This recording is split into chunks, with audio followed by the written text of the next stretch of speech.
I should have made that go quiet, but never mind. Hopefully it'll not be too noisy during what's going on. Path of Renewal is an interesting symbol or notion alongside what Morag was speaking about earlier about us journeying together. It's also the moderator's theme for this year, the moderation of the General Assembly, that is, since Morag's our presbytery moderator, that the General Assembly moderator, Susan Brown, is taking that as her theme about walking and journeying together. So Path of Renewal is something that was started by the panel on review and reform back in 2015. And the idea was to run this as a pilot project for a couple of years to see how it worked and what the issues were. Each of the 44 presbyteries was invited to put forward a congregation to take part in the Path of Renewal pilot. So 24 congregations were selected out of the applications that were put that came in from the presbyteries, and although there were quite a lot more congregations applied to be part of it, and the panel decided that the other congregations were so keen to be involved that they should not be excluded if that was at all possible. So they developed, as well as the full pilot project, they ran alongside it what they called a pilot light project, which had reduced training and support, and a pilot team which grouped a number of congregations and the leaders together to train them all together. We were part of the main pilot project in Mernes and Tongue, my congregation up in Sutherland. The 24 congregations were grouped into 4 groups because the idea was that each congregation would be grouped up with others so that we worked together to encourage each other and share ideas and context and circumstances. But those 4 groups were not in isolation. Each time we met through the conference, we met in pairs of groups, but not always the same group. So it would be 12 ministers that would gather together to be trained and then to take everything back to the congregations to put it into practice. Over the 3 years, the project was extended to a 3rd year because it was felt that 2 years wasn't long enough. And that meant that we attended 9 different conferences over the 3 years that we were part of. Most of them were 2-day conferences with 1 overnight, but there were a number of 3-day conferences near the beginning to get us started. They also introduced regional conferences because there was each minister was encouraged to form a core group of people who were interested to take Path of Renewal ideas forward within the parish and the congregation. And so it was felt that it would be good for the core group people to come together and get to meet each other. It wasn't just the ministers that got together, even although those gatherings were only for an evening or a morning to make it more easy for people to come. So you can imagine that over 9 conferences, each at least 2 days, some 3 days, then there was over 20 days of material, of discussions, of presentations, of doing things, of workshop sections, that there's far more than I can speak to you about in 45 minutes. So that's one reason why we're having the workshop this afternoon. The workshops, they'll be repeated in a sense, in that we'll work through the same material, but with different people. So they won't be the exact same from one to the other. If you're really, really desperate to know about Path of Renewal, you can come to both of them if you want, although then you'll miss out on Alex's wonderful workshop running alongside. Not that this is a competition at all in any way, Alex. And just before I move, so what I want to do is to give you a flavour of what the whole project was speaking about and teaching. and that means that I've got quite a lot of slides to go through. I didn't want to down select them to a small number. I wanted to give you a flavour of what the whole thing was about, and then we can explore those in more detail. So you should have some paper, and if you want to write notes or questions to follow up afterwards in the workshop, then that's fine. There'll be plenty of opportunity to do that. Although if you have a burning question that you want to ask just now, then or during this section, then you're very welcome to do that. Just before I move on to those slides, after the second year of our first group was finished, they started a second, what they call second tranche of Path of Renewal. They started at the beginning of 2018 and will run through for a 3-year program as well. And I understand that the proposal to the General Assembly this year is to start a tranche 3 at the beginning of 2020. And that means that applications for that process will be happening around the middle of this year. Probably invited to be submitted by the end of the summer, with selection happening during the autumn, and the congregation starting on Path of Renewal at the beginning of next year.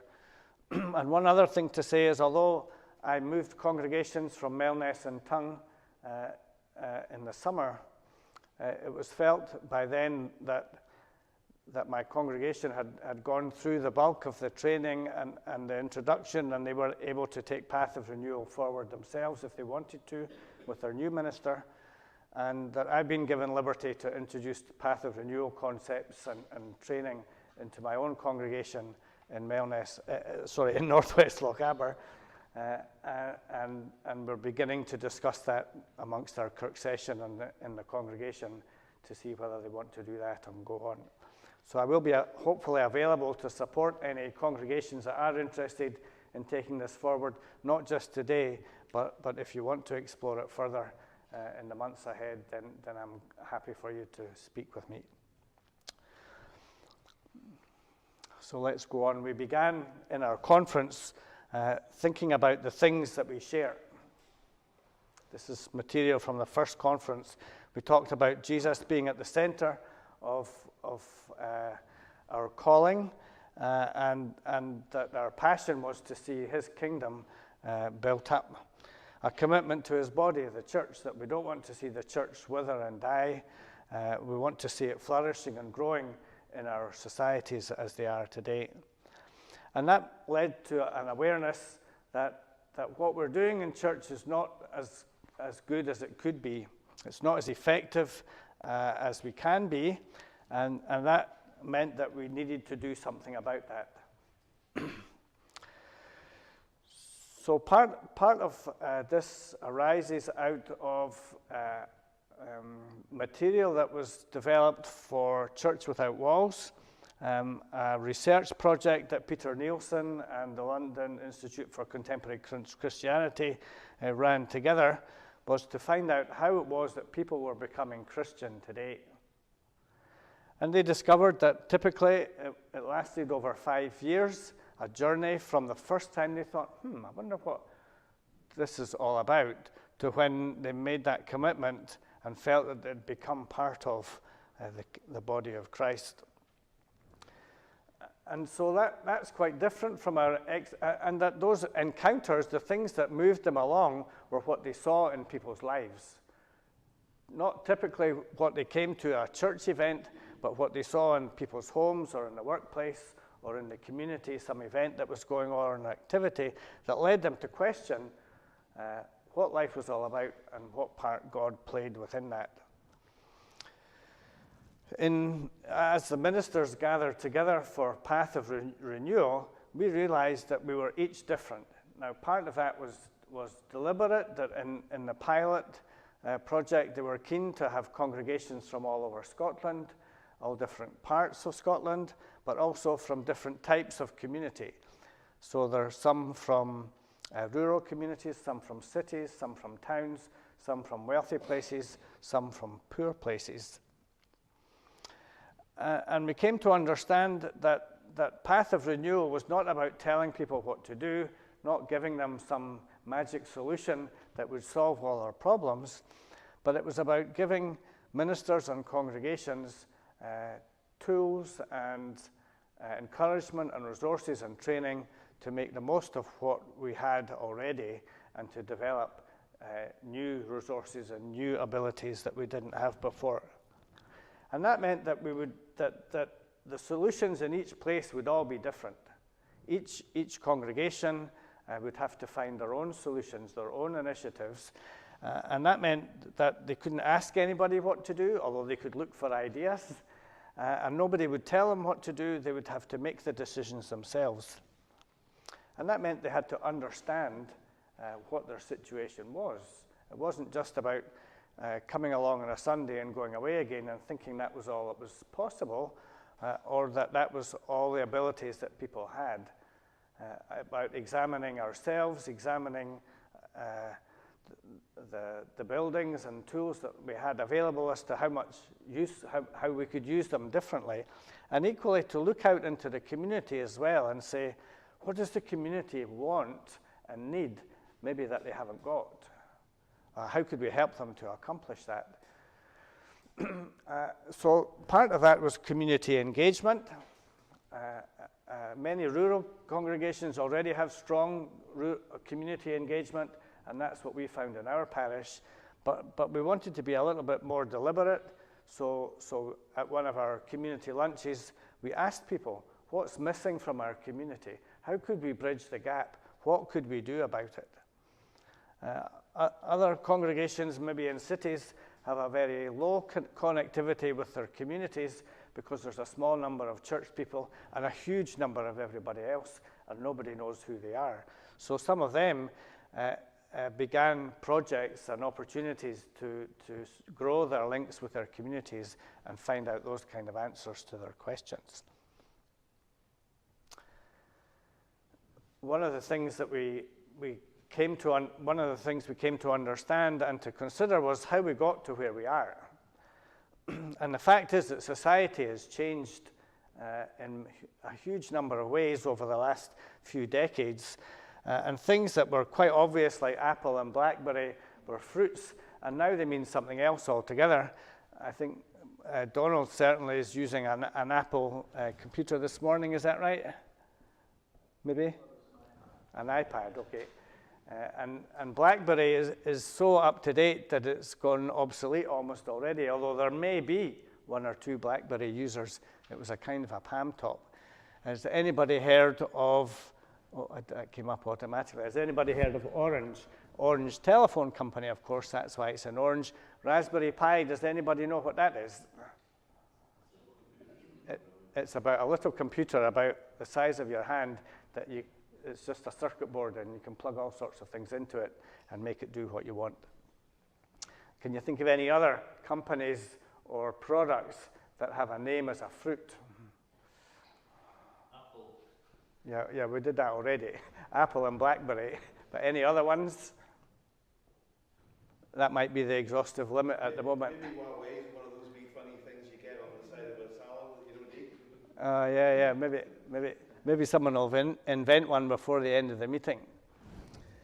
So where does the name Path of Renewal come from? Well, it comes from organizational and institutional renewal theory. A chap in particular in America called William Bridges is a business consultant and came to understand that this chart up here shows the way that an organization develops from starting off as dreaming a dream, what's it all about, launching the venture, getting started and organized, making the thing, and then as all the processes and procedures are put in place and the company grows, it becomes an institution. And the organization then wants to preserve itself and make sure the rules are all followed. And that can shackle in the dreams and the developments. They can lose the idea of why they're there, and they're just following the procedures. And as a result, the product stopped developing, It stops being relevant to the community outside. That organization has to shrink in order to survive, and eventually it can't survive any longer and it dies. We don't want that to happen to the church. If you think back through the centuries, the church has been through many periods of radical change in order to stop it dying. And Bridges coined the term the Path of Renewal was about following the central path, 6A on the chart you can see there, and looking at how it was we got started, looking at what we did in the beginning, and readapting that for today's era and today's customers. This is all in the business sense. But he called it the Path of Renewal.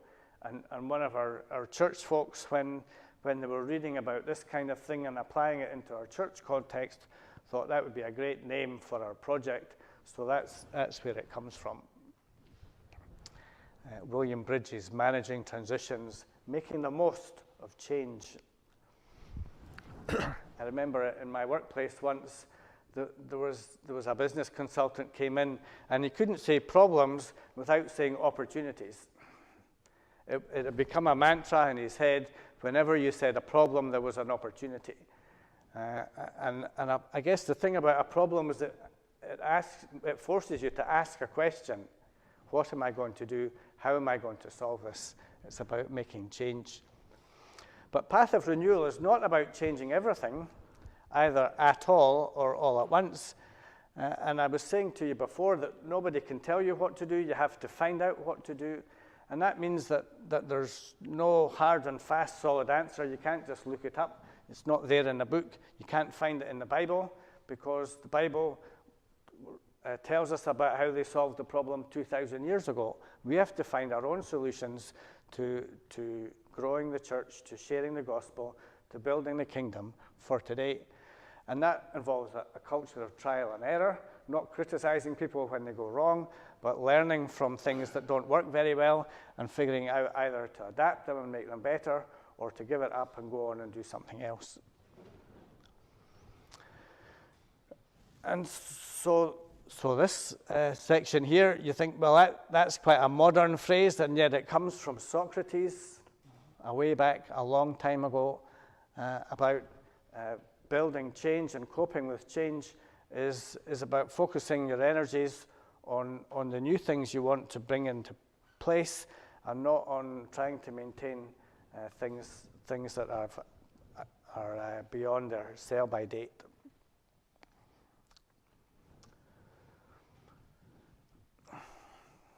One of the concepts we learned about was different kinds of change. Continuous change, where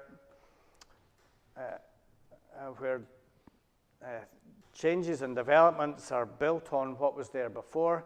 You might make small changes or add things on or develop something, and you can predict and figure how things are going to respond and what might happen as a result. But the other kind of change is what called discontinuous change, where someone has a radical idea to do something totally differently, and you've no idea how to do it. You've no idea whether it's going to work. And nobody that you know of has ever done it before, or been there before, or tried that thing. And the Bible is full of all these kind of changes. The example given for discontinuous change is Moses leading the Israelites out of the promised land and into the desert. Nobody had ever done it before. He was having to be obedient to God and follow God's leadings. They had to depend totally on God because there was nobody else to depend upon. So it totally changed their situation and circumstances.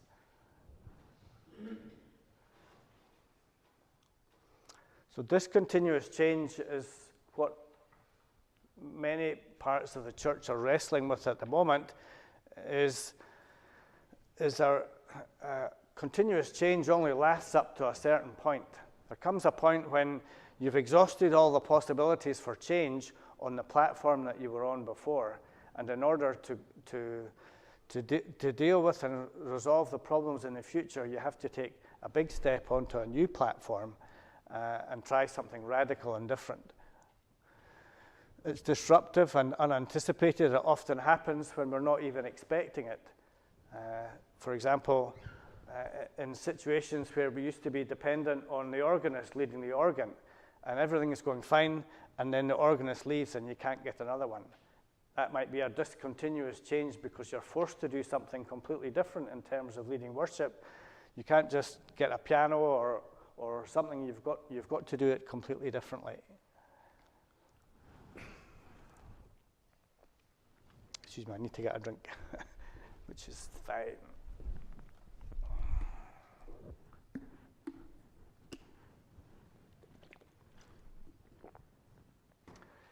Previously, the church would be at the center of the community.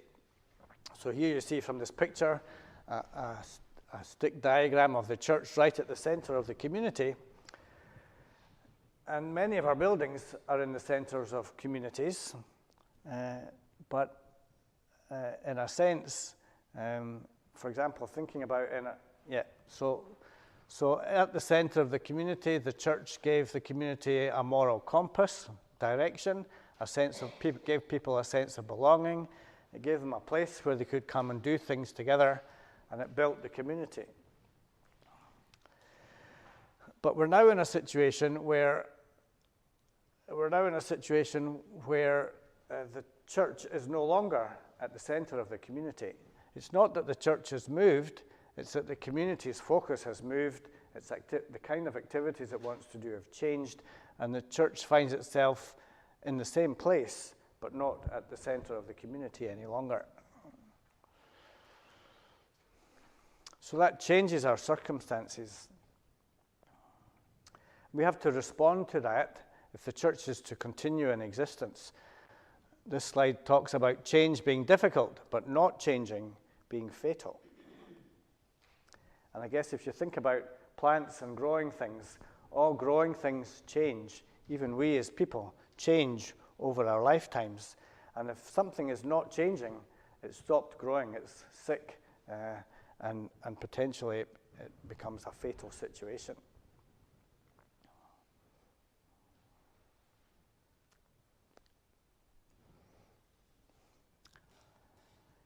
So, sorry, this is a bit of a page of writing. This is exactly as it was given to us. Most people's lives are just too busy and too complex to pay much sustained attention to a strategic plan launched by the leadership of a church. Now, this was written and presented to us way back years before the General Assembly threw out its strategic plan last year as not being radical enough. And the General Assembly will adopt a new strategic plan. The question is, how will we respond to that? And we'll have to find our own responses. Fundamentally, most of us don't have a sustained interest in things that we don't own and weren't part of creating. Good leadership is about facilitating, nurturing, and naming or calling forth what God is up to in the lives of the people of a local church. So yes, a national strategic plan is important and it's helpful, but it may not make a huge amount of difference to us in our local congregations. What's far more likely to make a difference and help us to adapt our local congregations is what we feel God telling us to do in our place. So that it's a plan that we've developed together and under the leadership and guidance of God, that we feel that He's behind it and that we can put it into practice. Here's a picture. Two people sitting on a tube train reading. One of them's reading from a book and the other one's reading from their mobile phone. Two different cultures, both doing the same thing, but with a different medium. It's a significant change. We're not the only ones facing significant change.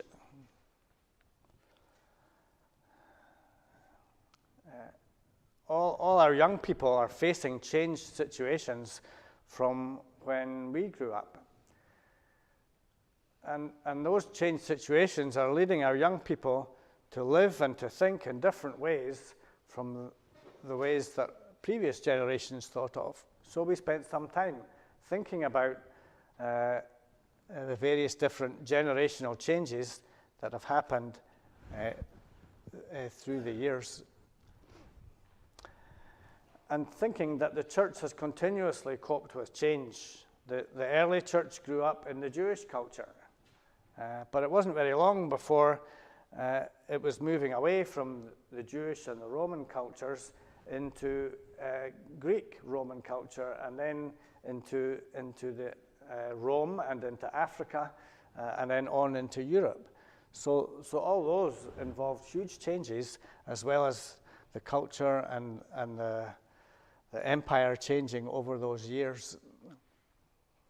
So the church has constantly coped with change, and we keep our focus on Jesus and how it's best to help people of today find Jesus as their Lord.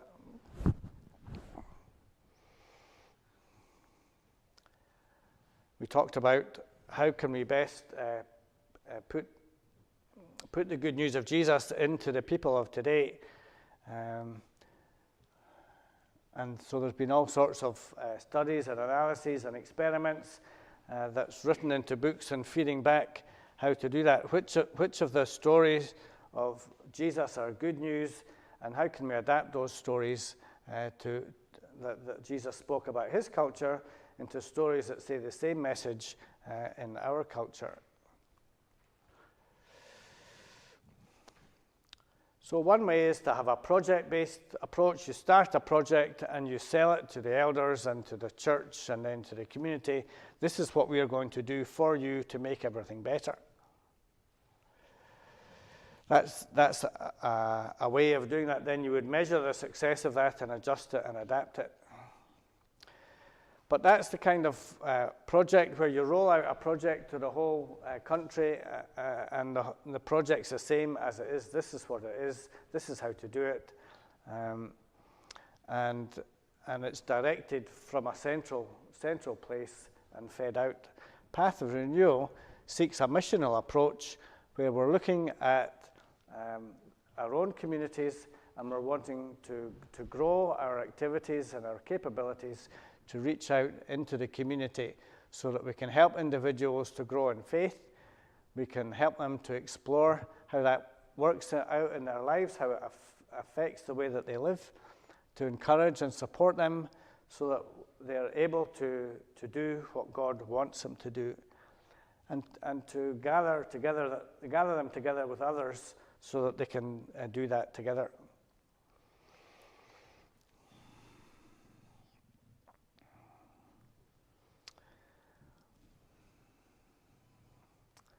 And then we launch them. We set them out and say, okay, you've learned all this stuff, go and do it yourself, go and do it in your own place, go and do it in your work.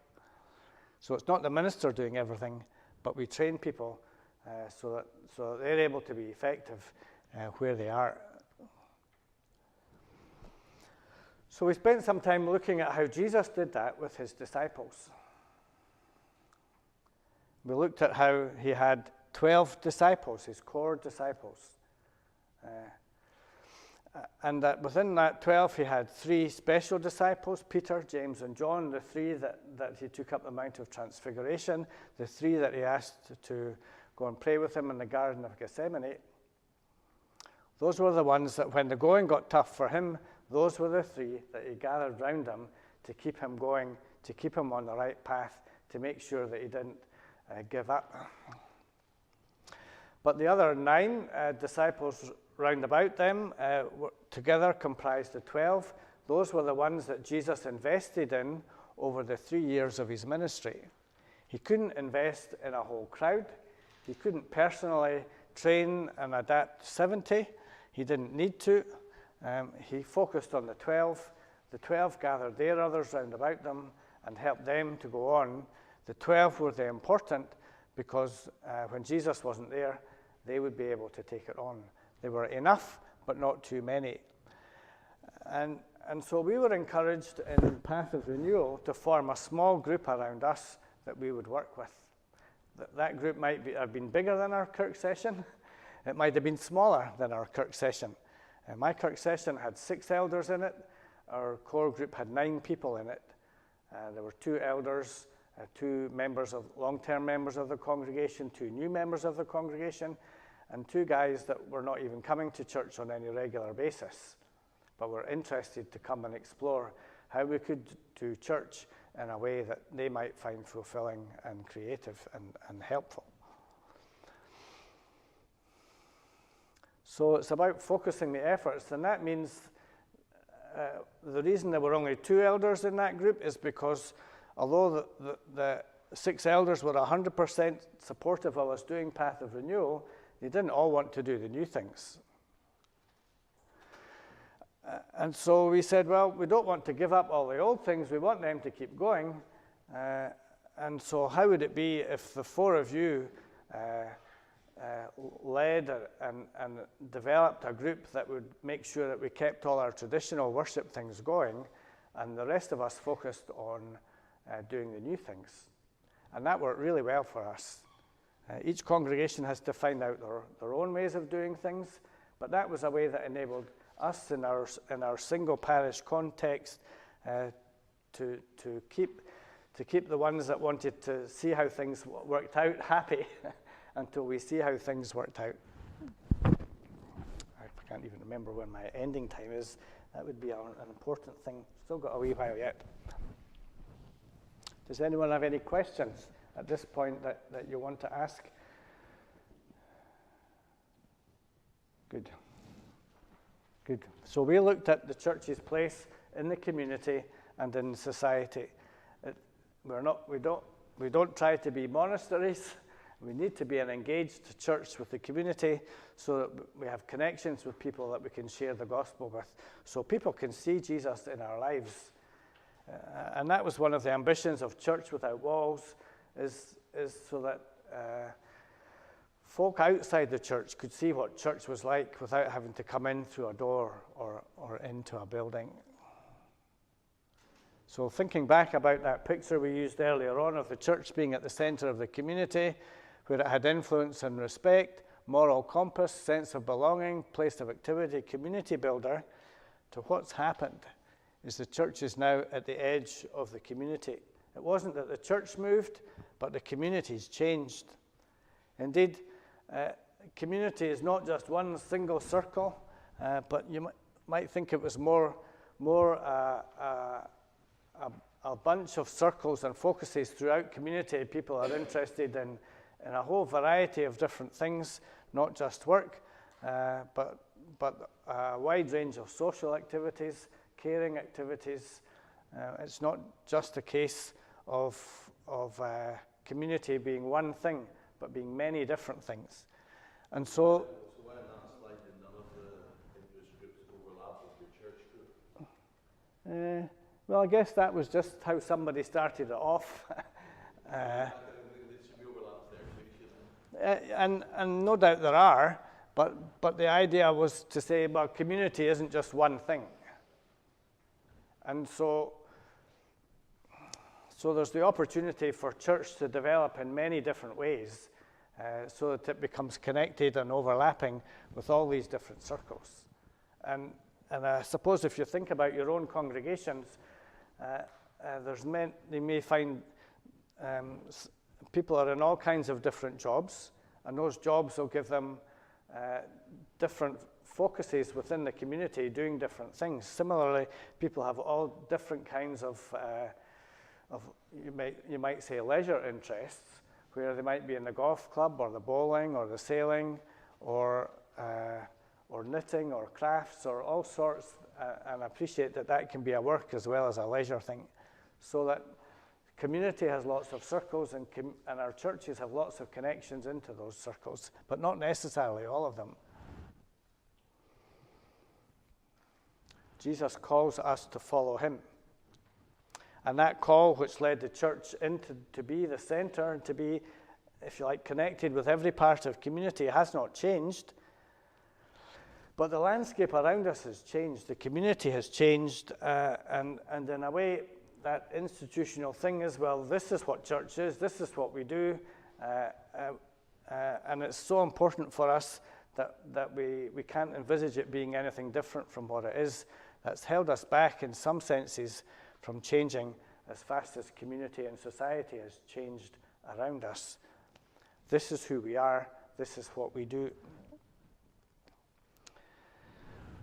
So, with the church having a vision, not so much to be a building, as we see in the left-hand picture there, but actually to be the people that fill the building in the right-hand shape made of a collection of people all standing together, and a passion to equip and nurture and support those people and develop the church.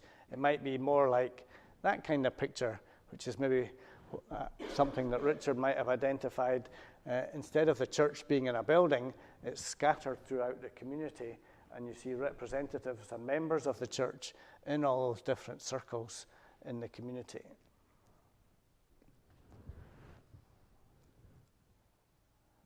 Reimagining church is not a new term, but it was a term adopted by Sanctuary First, the online church grouping in Falkirk, for the name of its conference last month. Reimagining church, it's not about following the minister's dream, but learning to listen to God ourselves. That means all together.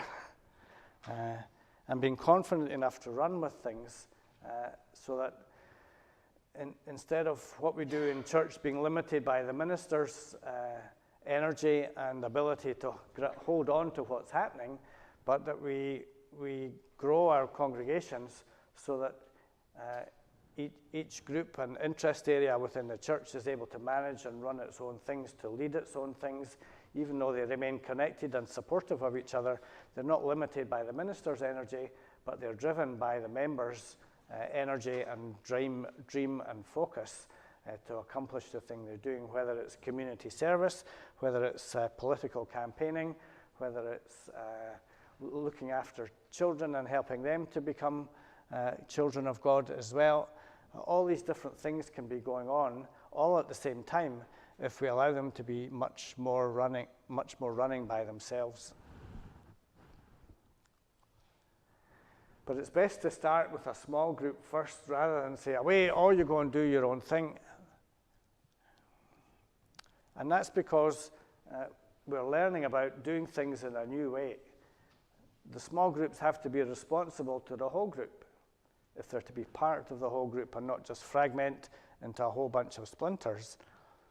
And that means we have to learn and develop leaders that are able to lead their group, but also to help keep the groups connected together and to support each other, so that all the groups remain part of the one congregation, but each group provides an opportunity where leaders can grow and and the members of the group can grow into being the next generation of leaders, and the group can draw in others into that group because of their shared interest or because of the friendships and relationships that they have already. We talked about adaptive leadership, about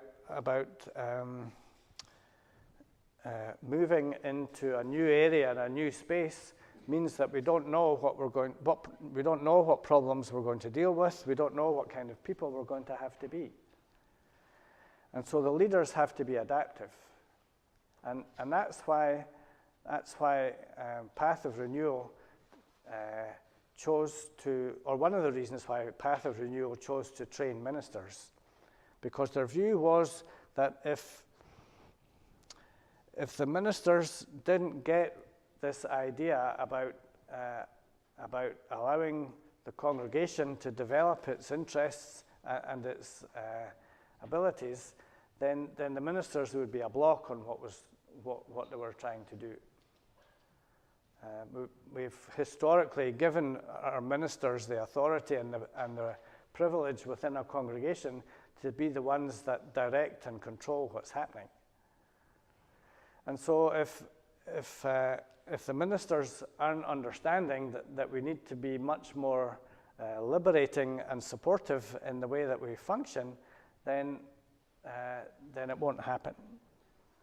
So we need leaders who can enable change and transformation. We need leaders that can understand where we're heading for, even if they don't know how to get there. And an adaptive leader helps the team to look at the problems that we're facing, and as a team to find solutions that will help us to go forward and head towards where we're trying to get to. Some of this... Can I ask a question? Yeah. Adaptive leader, why the capital letters? Because it's a term, I guess, that this guy was using. It isn't an official term that comes out in... It comes... in official church, constitutions or anything like that. No, it comes... It's all right. It's fine. So I'm just trying to get where it comes from. It's just a term you've developed in the context of this. It comes from the study and analysis of looking at where the church is and comparing that with other models of leadership and doing things that have helped people in similar situations, but in a different context. So this idea of adaptive leadership comes from explorers in the Midwest in America. When the US government was trying to establish communication links between the East Coast and the West Coast, they didn't know what land there was in between. They only knew that ships had found the West Coast, and they believed it was the same landmass as on the East Coast, but they had no routes for how to get from one to the end. So the Army set up a project to find a route that would enable them to connect the East Coast to the West Coast.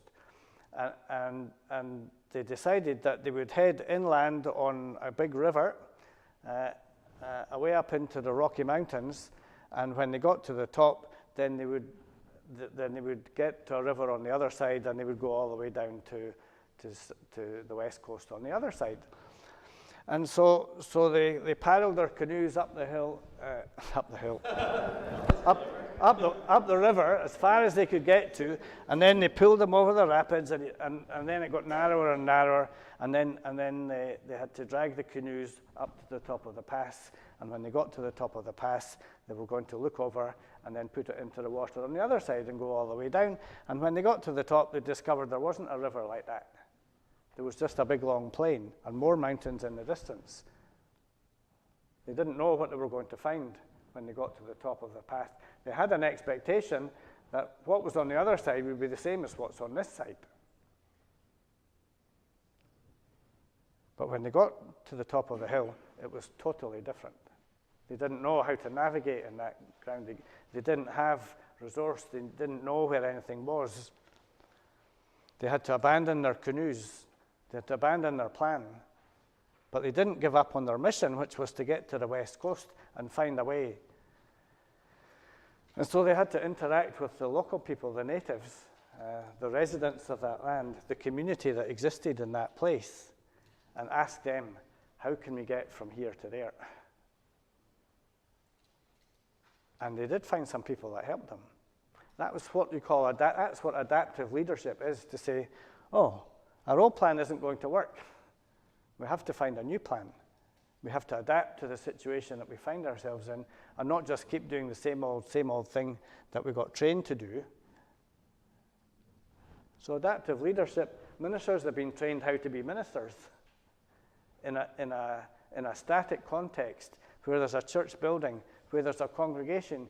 You just come in, you climb up the steps, you do the service, you go back down again. It's easy. Well, it's not easy, it's difficult, because I had to learn how to do it. But adaptive leadership's harder, because nobody can tell you how to do it. You have to learn how to do it. I was an electronics designer for 25 years before I became a minister. Every time we got a new project, nobody could tell us how to do it, because we were trying to do things with new components, with new systems that we'd never used before. So my ministry training and my engineering training have come together, and I understand why we need to do this.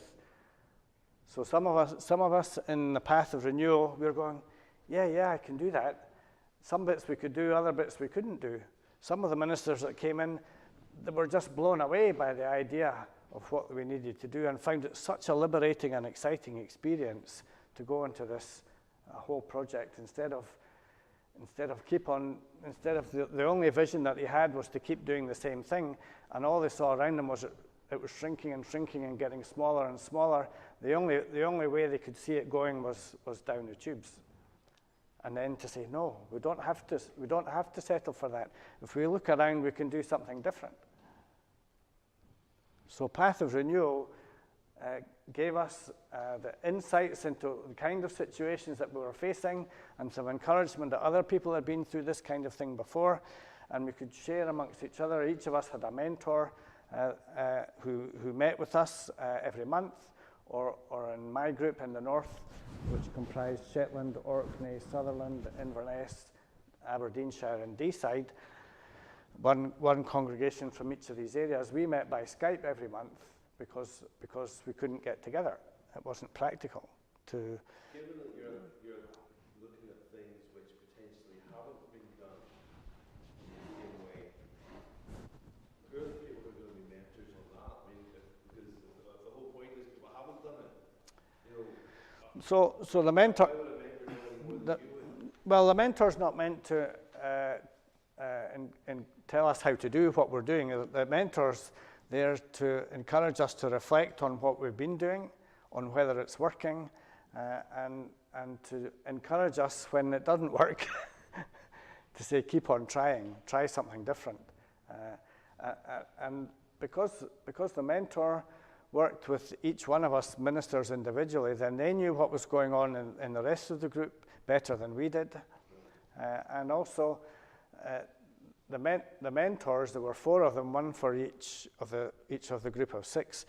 They met with each other, so they knew across the 24 more what was happening, and were able to encourage us with the stories and the ideas that were coming from the other congregations. So one of the things that helps a leader to be adaptive is when they're having to go through change in their own lives, in their own situations. So because we are having to deal with those kind of changes in our lives, then we can take that kind of approach and bring it into our church approaches. And so, although that's not necessary for a minister to be in a situation of flux and radical change, it can be helpful. Because then you're taking your experience of how do you deal with change from one context and applying it into the church context and helping others to understand that. So here's some more bits from that analogy about the explorers going into unknown territory, not knowing what the world ahead is going to be like. Our anticipation, our assumption is it will be the same as it was before. When we wake up in the morning, our assumption is that everything's going to be the same as it was yesterday, and then discovering that things are different. So there's one word there that I want to spend a wee bit of time on, the sabotage word, the last word on that screen. It says you can't go alone, but you haven't succeeded until you've survived the sabotage. And my wife Liz said to me, I'm not very happy with that word sabotage. Why did I have that word in there? Surely everybody's on board. Nobody's going to sabotage what you're doing. And I said, well, one of the things that we learned was that each of us has a different approach to life and attitude to things than everyone else. And some people are natural explorers and adventurers and entrepreneurs. And other people, they want everything proved to them before they'll move an inch. And there's a whole spectrum of people in between. And so when you think about how the Americans conquered the landscape that they were in, they sent explorers out, maybe a scouts going out in pairs and coming back and reporting. And then the bigger team would follow on behind them and establish a base camp. And then the scouts would go on again and do some more. And at the base camp, if they would say, this is a good place, let's build a fort here. So they would send a message back and say, send up the fort builders. They'll come and build a fort that will establish that place. And then the other folks say, oh, there's a fort there, that's not so bad. So they go and camp around the fort and start building their houses and their farms. And then eventually, the folk that got left behind that didn't want to build a house, they're saying, well, there's houses there already, let's go out there and we'll buy this house. And then eventually the ones that said, well, you'll never get me to go there, they'll say, okay, we're not coming, we're just going to stay here. And if our community can't survive in this place, then we'll die with it. Some people won't come on the journey. So you get that whole range of people. Eventually, most people go, but there might be some people that never go. They say, well, I'm going to stay here, whatever happens.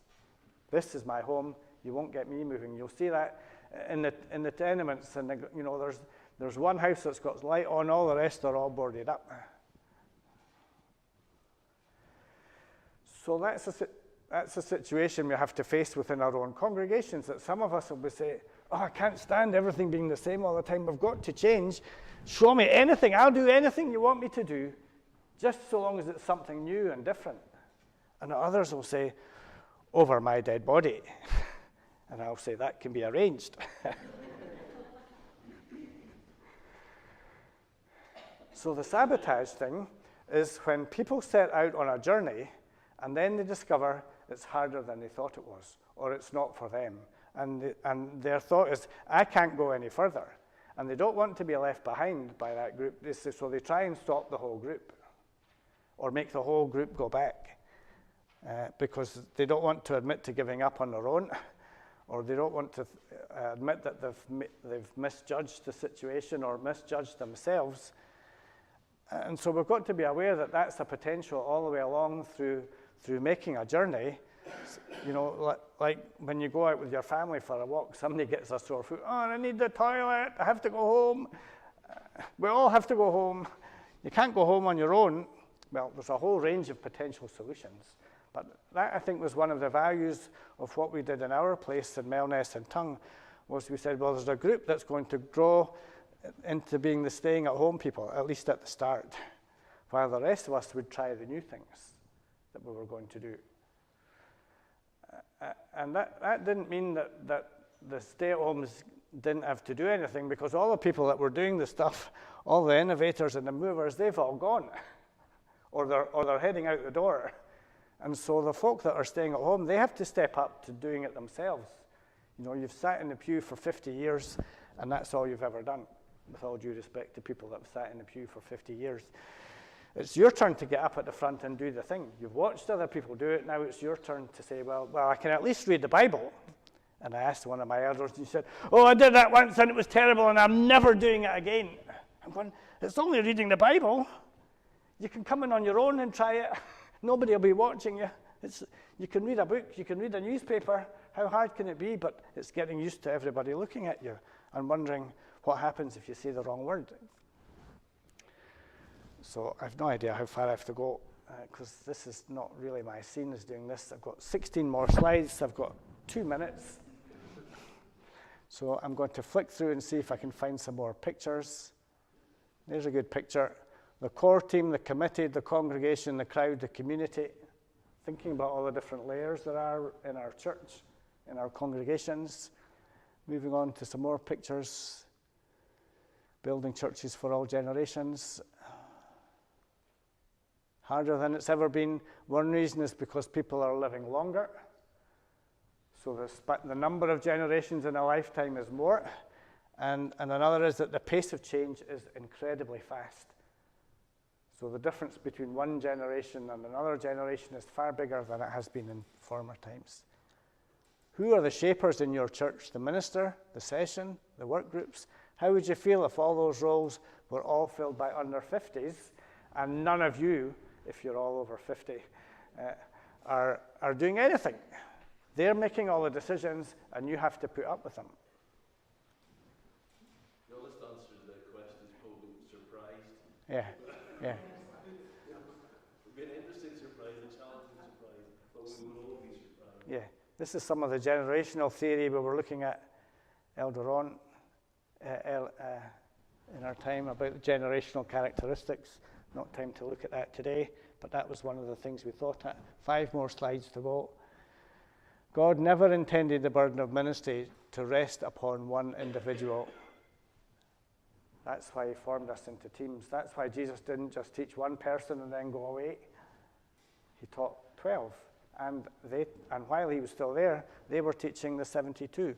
And by the time of the resurrection, there were 150 in that group. It's not very many, really. Many of our congregations would say, well, there's more of us now than there were then, so what's the problem?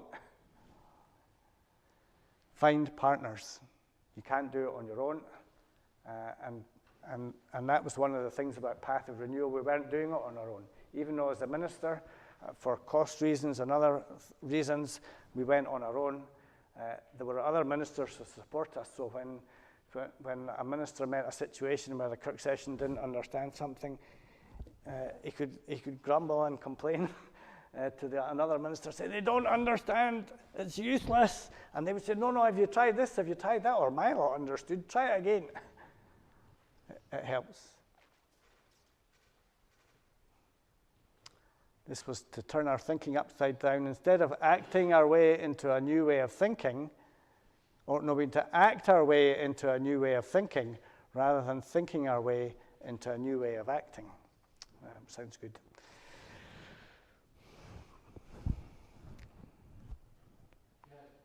Yeah. You can give us any examples of changes that Yeah. So one of the changes that we introduced was messy church in our community. We'd never done that before. We'd done some one-offs, but we thought, how can we do that on a regular basis? And I don't want to spend a long time about that. Godly Plays in a related area, and so many of you have done messy church already. But one of the things that we did that I've never heard anybody else doing was we formed a dog walking group. Because when we did our community lunch survey, they said there's no dog walking group. There's groups of folk that go walking, there's lots of folk that walk their dogs on their own, but we want to walk our dogs with other people, and our dogs want to interact with other dogs. And I said to myself, how hard can it be? How can it be church? And then I had to think, well, can that be church? And then I thought, well, actually, when people are walking, they talk with each other. They talk about all sorts of things. Pardon? They've all got dog collars on as well, except I didn't usually have my dog collar on. So I started the dog walking group, and I hoped that there would be other members of the church who were dog owners and would come alongside me and would work along with the dog walking group, and that we would draw in other members of the community that were nothing to do with church but wanted to walk their dogs in company. And that bit worked fine. I got 2 or 3 other members of the community walking with me and doing dog walking. And you might think, well, it's only 2 or 3. But our congregation's small. 2 or 3 new people into our congregation is a big difference. And they hadn't reached the state of coming into our congregation, but they were starting to come to our events in a way that they weren't doing before. And so that was about establishing a connection with people that had no connection. I didn't even have a dog. And then one of the elderly ladies I visited in the parish, who was extremely round, wasn't able to walk her dog very much at all. And I used to see her walking her dog. The dog would walk on, and then it would stop and wait until she caught up, because she was walking like this. And then the dog would go on another 10 yards as long as its lead would go, and then it would stop and wait for her to catch up. And the other dog walker said, it's really bad that the dog's not getting any exercise. And I'm going, but I'm not taking the owner for a walk. But I'm willing to take the dog for a walk. And so my hope was that if we could get the dog walking, then we might manage to get the lady to come at least and walk for a little bit with us, and then she could go back home. And so that didn't happen. But the dog was totally transformed. because it was so overweight and unfit.